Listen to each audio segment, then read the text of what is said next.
कहीं दूसरी जगह जाते हैं और शाम को फिर तुम्हारे ही पास आते हैं।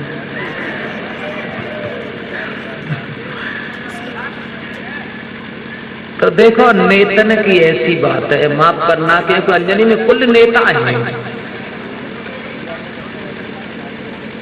मैं हकीकत सुनाऊंगा और हकीकत के चक्कर में हमें हरजन एक्ट लग गई। मायावती को शासन आतो सो काठिन के जहाँ कथा हो रही थी वह अहिर नाय की सीजन आई थी। सिड़पुरा थाने में गंगसारा गांव पड़ता है काशी राम नगर में। सो हमने गीत गाए दो मन ये है रड़ुवन की सरकार हमें डरुकाए।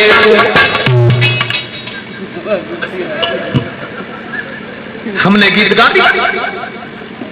मेरी मुख्यमंत्री कुआरे हैं अटल बिहारी। मेरी मुख्यमंत्री कुआरे हैं अटल बिहारी। राष्ट्रपति के उमार हमें डरुका है।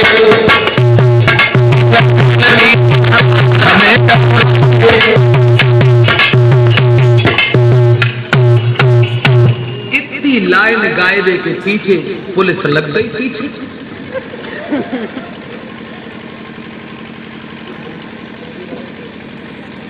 हरजन एक्ट लगा दिया ब्रजेश शास्त्री को और ऐसे पुलिस पीछे पड़ी जैसे मान लो हम जाने कितने मर्द कड़ी हुई।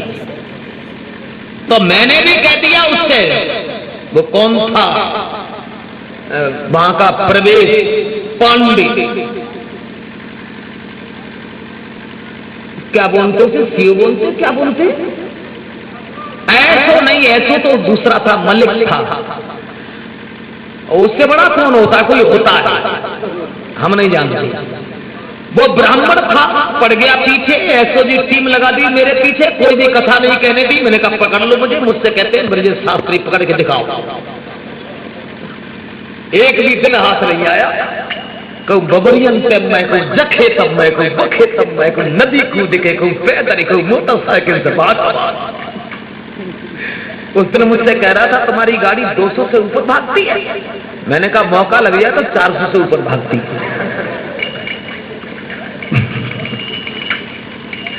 कि इतना कोई गुंडा परेशान नहीं कर सकता जितना तुमने परेशान किया। नहीं, मुझसे कहते हैं ब्रजेश शास्त्री कारी नदी किनारे गए हैं।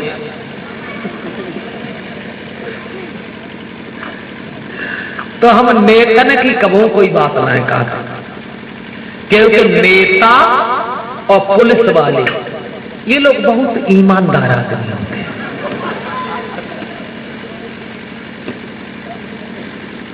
पुलिस वाले भी बहुत ईमानदार होते हैं।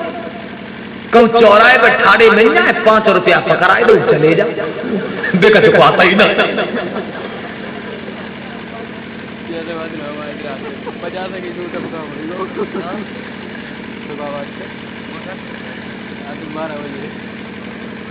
अब बात आ गई तो बोलेंगे जरूर, क्योंकि हम बोलने के पैसे लेते हैं।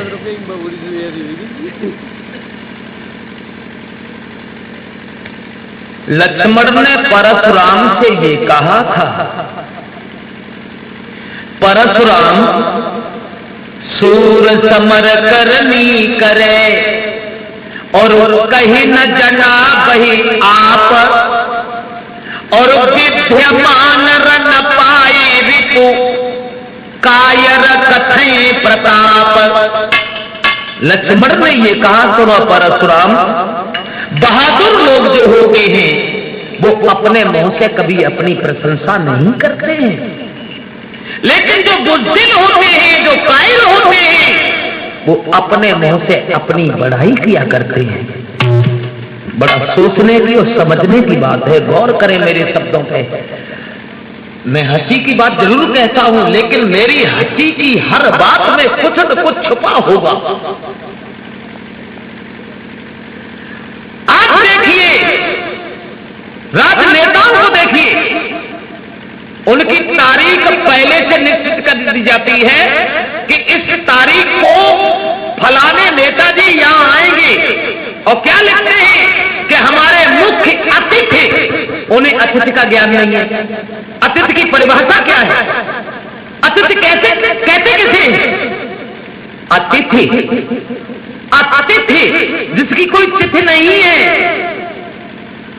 जिसका कोई दिन निश्चित नहीं है, जिसका कोई टाइम निश्चित नहीं है, अतिथि चाहे जब आ जाए उसे कहते हैं अतिथि। और उस पर लिख देते हैं हमारे मुख्य अतिथि फलाने सिंह जी पधार रहे हैं। तो वे अतिथि काहे करे? तिथि पहले से निश्चित है, इन्हें इतना बोध नहीं है लिखने का। और माइक पे खड़े हो गए तो सबने एक ही बात रट ली है, जितने भी नेता है, किसी भी पार्टी का हो, कोई भी हो, माइक पे खड़े हो गए। और मैं तो देखता रहता हूं, क्योंकि जिंदगी हो गई ब्रजेश शास्त्री की चिल्लाते चिल्लाते। मैंने नेताओं से कभी कोई लाभ नहीं उठा पाया।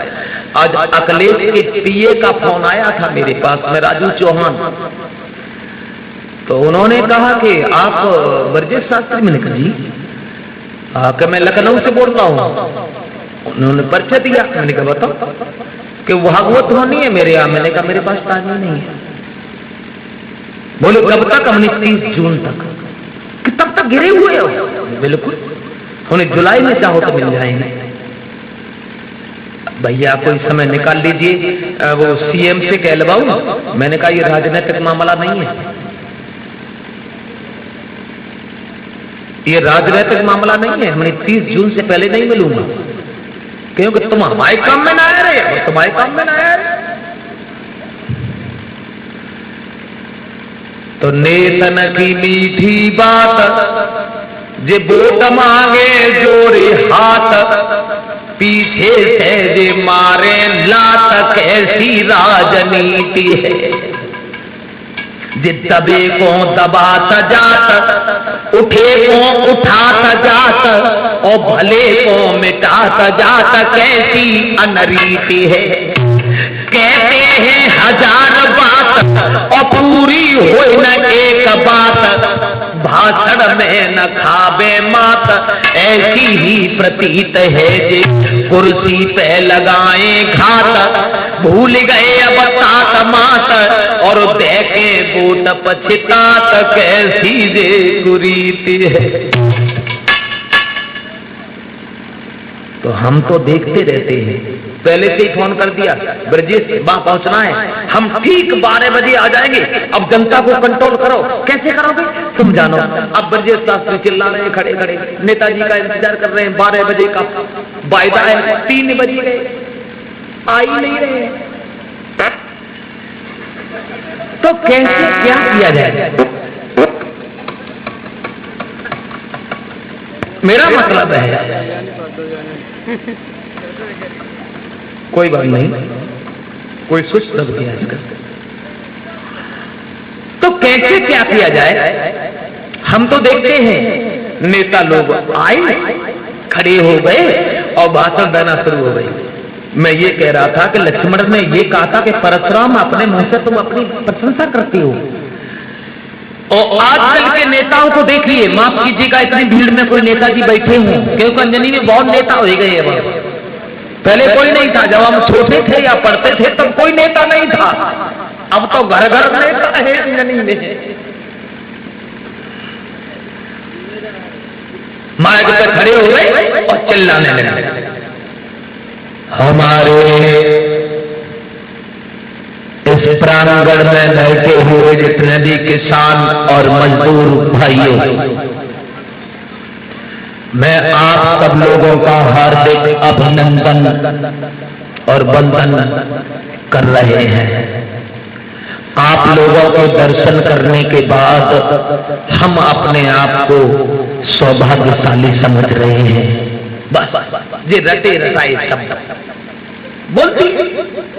अब इसके अलावा अपनी बड़ाई देखिए, तुम्हारे क्षेत्र में और भी लोग आए, किसने क्या किया बच्चा बच्चा जानता है, लेकिन जो हमने विकास किया है, विकास ही विकास, चौमुखी विकास, हर इंसान इस बात को जानता है। हमने देखा बहुत बड़ी तकलीफ है। 10 नल लगवाए, किसने लगवाए? हमने। देखा हमारे किसान भाइयों को आने जाने में तकलीफ हो रही है, सड़कों का जाल बिछा दिया। ये किसने बिछाया? हमने। लूटे हम, पिटे हम, जेल हमने देखी, तुम लोगों के पीछे अपमान हमने सहे। उस दिन विपक्षियों की गाड़ी मिल गई, हमारी गाड़ी के शीशे तोड़ दिए, हमारा कुर्ता पकड़ के फंस दिया। ये अपमान किसने सहे? हमने। और अब की बार अगर तुम लोगों ने जिता दिया, भारी बहुमत से जो विजयी बना दिया, तो हम उत्तर प्रदेश में गरीबी को नहीं छोड़ेंगे, गरीबी को नहीं छोड़ेंगे। बच गई ताली। नेताजी गरीबी को नहीं छोड़ेंगे। वो तो भाषण देते समय भूल जाते हैं। उन्हें तो यह कहना चाहिए कि अगर तुमने जिता दिया तो हम गरीबों को नहीं छोड़ेंगे। और जब गरीब नहीं रहेंगे तो गरीबी खत्म हो जाएगी। जानते हो कितनी गरीबी है? हमारे देश हिंदुस्तान के ऊपर 52 अरब रुपया कर्जा है। बड़े ध्यान से सुनना, क्योंकि मैंने अनुभव किया है, मैंने देखा है। बोला दिल्ली में कार्यक्रम जिस समय मेरा हुआ तो बहुत नेताओं की भीड़ लगी थी। बोलना शुरू हो गए हम, क्योंकि बोलने के पैसे लेते हैं। नेक नहीं, बहुत बोले। तो मैंने सवाल किया था केवल ये,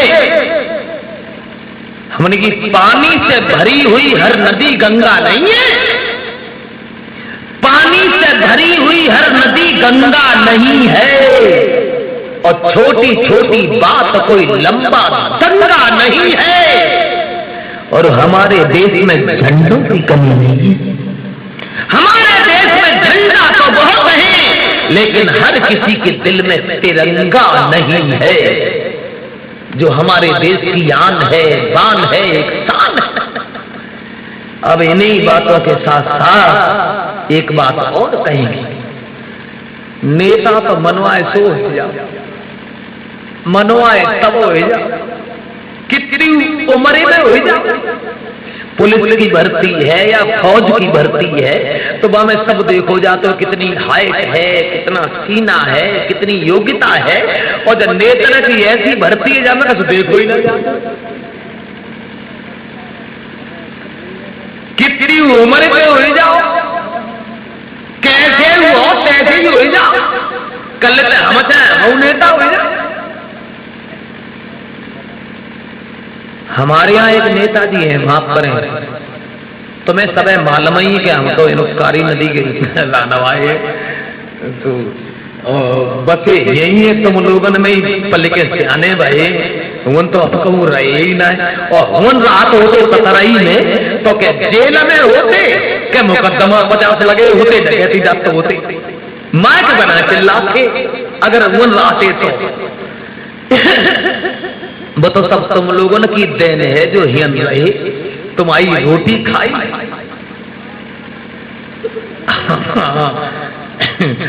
तो मेरा मतलब है कि नेता मनवाए तब हो जाए।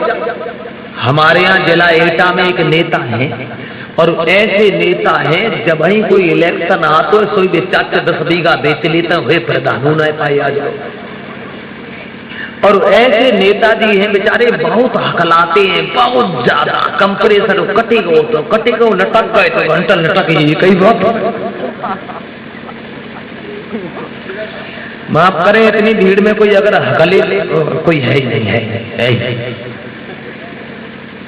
हकले कई तरीका के होते हैं, कई ब्रांड के होते हैं। एक दिन हम मोटरसाइकिल से जा रहे थे तो एक स्कूल के सामने खड़े हो गए। जब स्कूल के सामने खड़े हो गए तो किसी का इंतजार कर रहे थे, तो वहां एक टीचर, एक अध्यापक जी बच्चों को पढ़ा रही थी, बहुत हकलाते थे। तो एकदम बोले, बेटे तरे हो। लड़का खड़ा हो गया, परो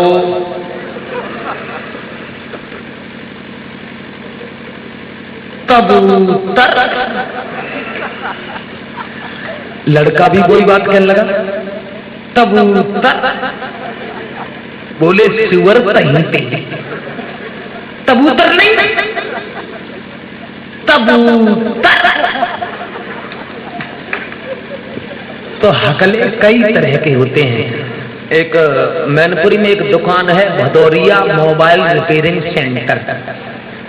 तो वहां मेरा मोबाइल खराब हो गया, तो वहां डाल दिया मैंने। तो वहां से निकले, मैंने कहा मोबाइल बन गया, बोले ही नहीं। उठा के सामने रख दिया। हमने पैसे कितने हुए, बोले नहीं। हमने पैसे कितने हुए, तो बहुत देर हम बताए भाई, बोले 200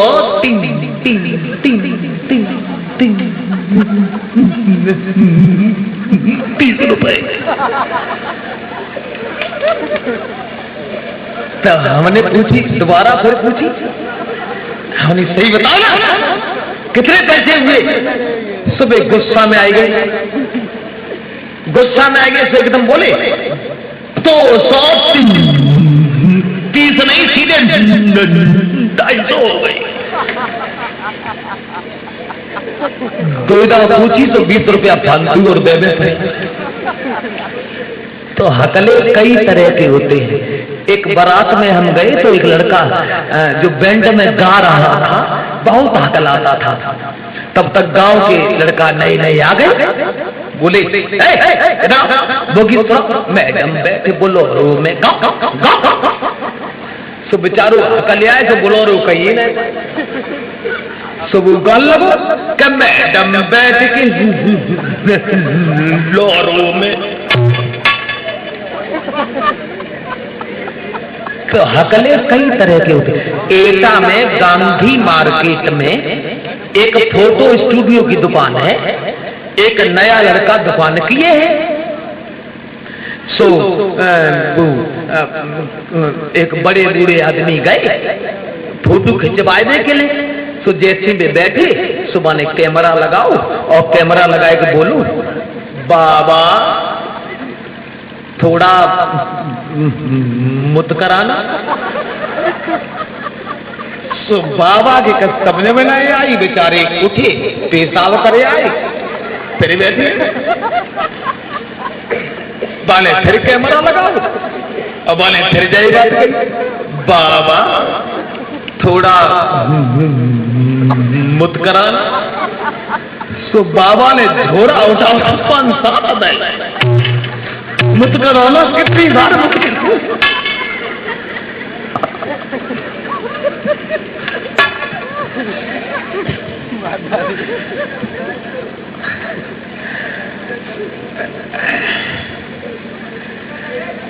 तो हकले कैम तरीका। एक दिन श्री कृष्ण मम्मा हमारे संग ढोलक बजाने के लिए गई। जी बहुत पुरानी बात है, तब हमारा ब्याह ना है भाऊ, तो सन 88-89 की बात है। सो जहां जब गए, गडेरी से आगे नगला भंत पड़ता है। नगला भंत से अंगेला जाने कौन सो गांव हो, तो वहां एक पंडित जी कथा कह रहे थे, वहां प्रोग्राम करने के लिए गए। रात को तब कथा कही, वो जानता ही ना है कि कथा कैसे होते है।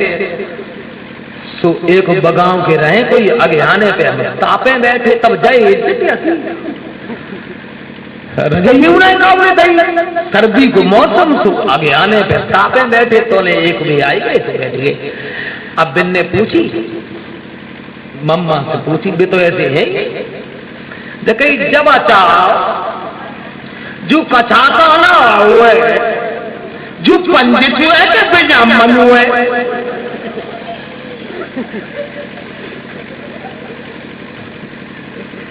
ऐसी पूछी, जब बताओ जो कथा का ना हुए, जो पंडित हुए के बेजामन हुए। सो मम्मा ने कही रही, पंडित ब्राह्मण नाय चमार हुए। देखो टमाटो कथा खाना हो, कोई कंचरौली ही ना है, जो कोई कंचरौली है।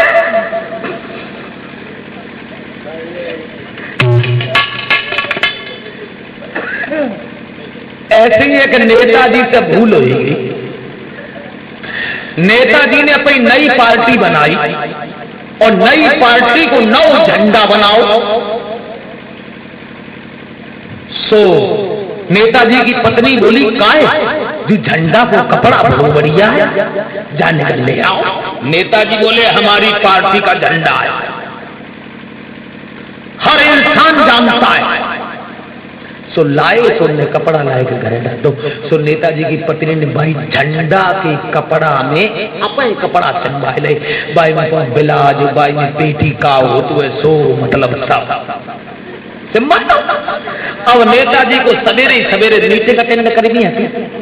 सो नेताजी ने झंडा को साफ करके स्थिति बनी सकाए तो अंधेरे जगह झंडा के बदले पेटी को उठाए ले गए।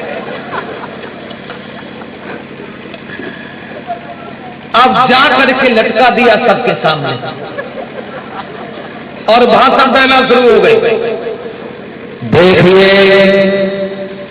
किसी भी पार्टी ने जब मुझे सपोर्ट नहीं किया, बड़ी मुसीबत में आकर के मैंने अपनी नई पार्टी बनाई है जिसका झंडा आप सब लोगों को दिखाई दे रहा है। हंसो नहीं, वोट दो अन्यथा मन दो, ये खिल्लियां मत उड़ाओ। ये झंडा वो है जो एक बार इस झंडे के नीचे आया वो इसी का होके रह गया। इस झंडा को जितना भी आप ऊंचा उठाएंगे, जितना भी ऊंचा उठाएंगे, उतना ही आपको आपका भविष्य साफ नजर आएगा। वोट दो अन्यथा मन दो, ये खिल्लियां मत उड़ाओ। जो एक बार इस झंडे के नीचे आया वो इसी का होके रह गया। दूसरी पार्टी से लोग जितने भी आते हैं वो केवल हमारी पार्टी के झंडे को देख करके आते हैं। ये झंडा आपको सपोर्ट है ना, ये झंडा आपको सपोर्ट है। एक खड़ा हो गया, बोला नेताजी सपोर्ट क्यों